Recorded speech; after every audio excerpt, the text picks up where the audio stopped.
Hey everyone, it's Animeblum here with Boruto 2 Blue Vortex Manga Chapter Review. Today we're diving into Chapter 13, titled Prescience. This chapter is a major turning point with some intriguing developments and reveals, so let's get right into it. Also, this is my first video on this channel, so please do subscribe and smash that like button. It would really help the engagement. So we start off with the cover page, which features Boruto again. Given that this is a flashback-heavy chapter, it makes sense to have Boruto on the cover. But I'm curious to see if this will be the trend going forward, or if we'll get different characters highlighted in future chapters. The cover art is always a great way to set the tone for what's coming. The chapter starts off with Jura deciding to retreat. Now this is a significant moment. Jura pulls back because Momoshiki, the bug-like divine tree character, reveals that Matsuri has returned with intel about Boruto's accomplice, who turns out to be no other than Kashin Koji.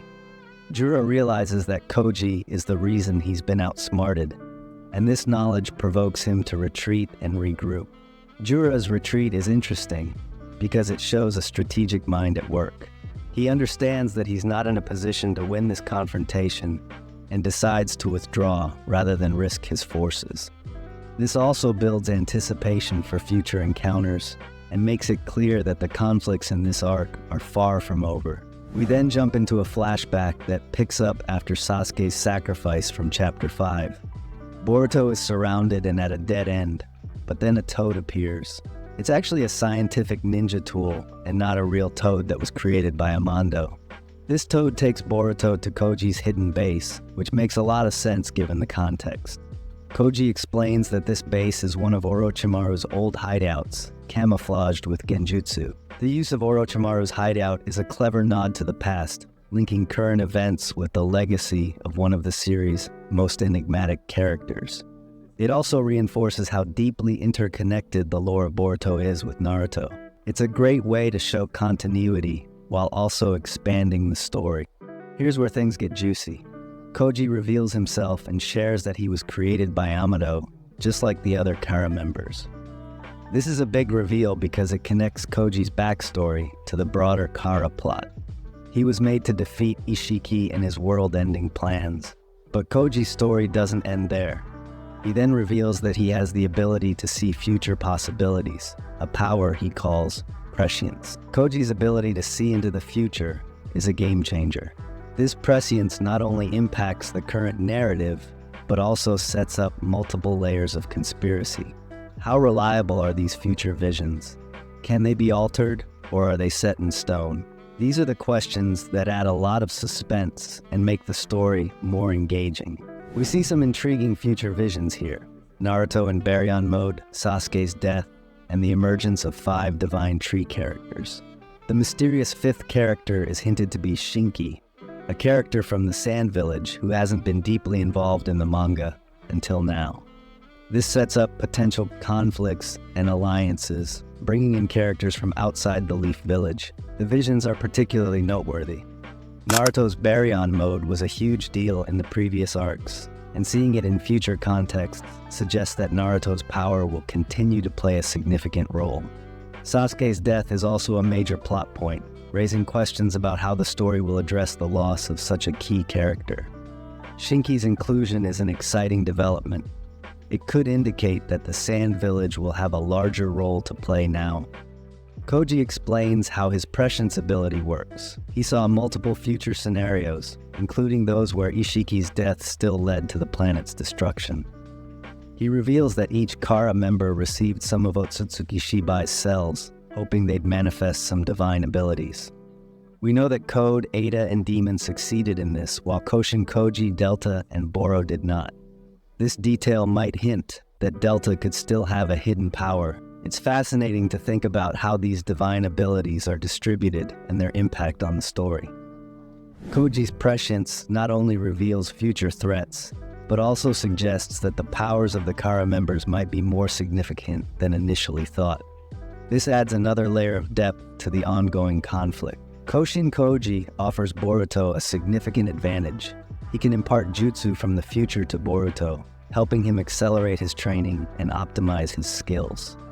This is a game changer. giving Boruto the potential to reach a high level of power much faster. Plus, Kashin Koji promises to help rescue Sasuke, adding another layer to their partnership. The idea of receiving future jutsu is intriguing. It not only accelerates Boruto's development, but also opens up numerous possibilities for new techniques and strategies. It will be interesting to see how Boruto adapts these jutsu and how they affect the broader conflict.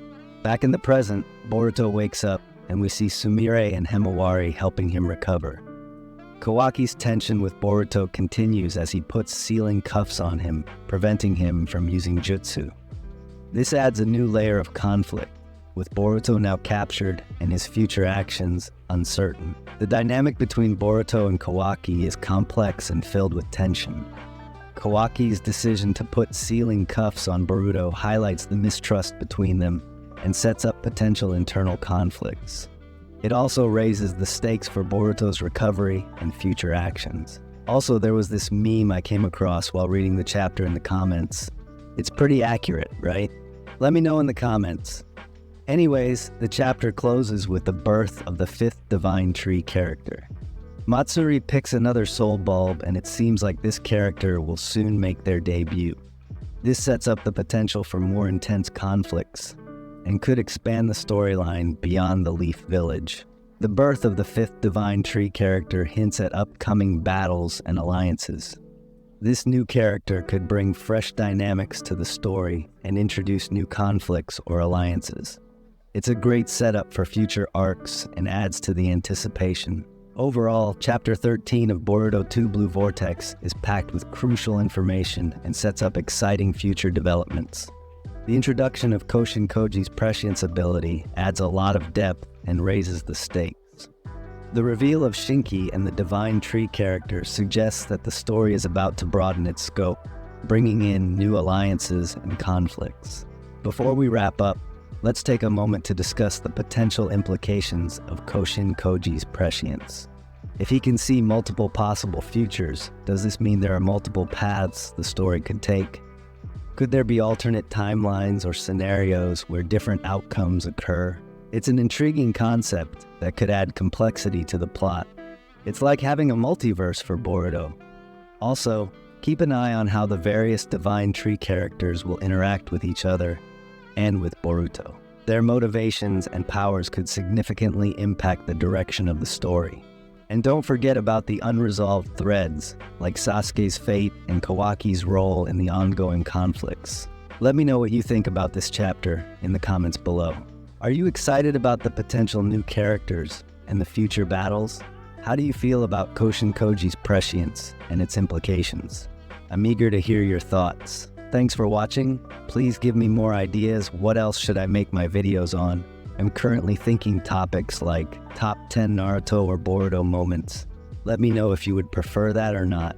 And don't forget to like, share, and subscribe for more videos like this. See you next time.